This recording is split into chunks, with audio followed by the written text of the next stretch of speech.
केंद्र के सरकार के 3 साल विफल रहे मोदी सरकार के। सबसे पहले इन्होंने कहा कि हम 15-15 लाख रुपए हर बैंक अकाउंट में गरीबों के खाते में डालेंगे। बैंक अकाउंट खुला दिए गरीबों के, किसी के अकाउंट में कुछ नहीं। अब इन्होंने ये रखा है कि 3-3 हजार रुपए हम हर एक बैंक अकाउंट में रखना अनिवार्य है। अब गरीब आदमी 3 हजार हमने दो पैसों का लोन कराया था, तो वो लोन हमारा मिल गया है हमको। हम मोदी जी के कार्यकाल से बहुत खुश हैं। हमें 3 सालों से कोई भी परेशानियों का सामना नहीं करना पड़ रहा है। मोदी जी बहुत अच्छा कर रहे हैं हमारे लिए। गेहूं के समर्थन मूल्य को किसानों ने मांग रखी थी कि हमारा समर्थन मूल्य बढ़ाया जाए। उस समर्थन मूल्य को भी बढ़ाया है और उन्नत खेती की जिस हिसाब से ग्राम कोटा में जो आज प्रदर्शनी लगी हुई है, तो ऐसी कई चीजें देश के माननीय प्रधानमंत्री जी ने किसानों के हित में बहुत अच्छे काम किए। ब्रेक के बाद एक बार फिर आपका स्वागत है। आप देख रहे हैं खास खबर और हम बात कर रहे हैं मोदी सरकार के 3 साल पर। सुराना साहब, वापस एक बार आपसे मुखातिब हूंगा। मैं जानना चाहूंगा कि 2 कदम ऐसे थे कि जिसको लेकर के यूपीए सरकार के वक्त काफी सवाल खड़े होते रहे हैं। योजना आयोग, उसकी प्लानिंग को लेकर के भी सवाल खड़े होते रहे थे जब एनडीए के नेताओं ने उन पे, और दूसरा एक आधार को लेकर के 5 मिनट पहले ही फूलचंद जी भिंडा साहब ने एफडीआई को लेकर के कहा कि परिस्थितियां वो डिपेंड करती हैं कि देश के विकास के लिए, तरक्की के लिए क्या चीज ठीक है।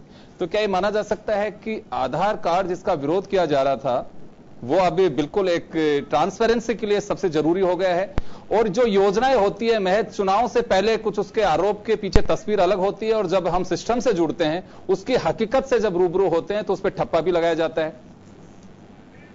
कोई भी योजना अच्छी हो उसको अपनाना एक अच्छी बात है, लेकिन इतना जरूर है कि जहां मैं थोड़ी कमी पाता हूं बीजेपी सरकार में, वो ये कि वो विपक्ष को साथ लेके चले। हर चीज में पुरानी सरकार को दोष देने से कोई फायदा नहीं है कि हर चीज, कोई भी समस्या है तो उसको पुरानी सरकार के ऊपर थोप देना, क्योंकि अब आपको 3 साल का वक्त हो चुका है और रिजल्ट सामने आने चाहिए। और हर चीज के लिए कोई जहां असफलता हो वहां पुरानी सरकार को दोष देना अब शोभा नहीं देता है। और जहां तक पुरानी सरकार की योजनाओं को अपने नाम से लेने की बात है, एज लॉन्ग एज ये भी कोई बहुत बड़ा मुद्दा नहीं है। हमारे लिए बड़ा मुद्दा ये होना चाहिए कि हम विपक्ष को जो इज्जत मिलनी चाहिए वो उसे मिले। विपक्ष पे जो अभी एक हो रहा है कि जहां देखो विपक्ष के ऊपर छापे पड़ रहे हैं, एक डर का माहौल सा लोगों को लग रहा है, ये चीज थोड़ी रुकनी चाहिए। ऐसा नहीं लगना चाहिए कि भाई जो भी विपक्ष में जा रहा है उसके ऊपर छापे ही पड़ेंगे। अगर हो सकता है ये जेन्युइन भी हो, लेकिन कई बार आपको न्याय करने वाले को लगना चाहिए कि न्याय हो रहा है। बोलने वाले बोल सकते हैं कि क्या भाई सारे, क्या बीजेपी के सारे लोग दूध से धुले हुए हैं क्या, उनके यहां क्या कभी आज तक किसी ने करप्शन किया ही नहीं है क्या? तो बोलने का मौका क्यों दें हम? और इतनी बड़ी बड़ी समस्याएं देश के सामने पड़ी हैं कि इन सब चीजों से ध्यान भटकाने से कोई फायदा नहीं है। काम अच्छा करें, अपने आप जनता आपको वोट देगी। जनता, और मोदी से बढ़िया कम्युनिकेटर और कोई है भी नहीं। तो अगर ये अभी मध्यम श्रेणी के कार्य में जब इतना कम्युनिकेट कर पा रहे हैं, तो रियल अच्छा कार्य जब होगा तो फिर तो 400 सीटें आ जाएंगी।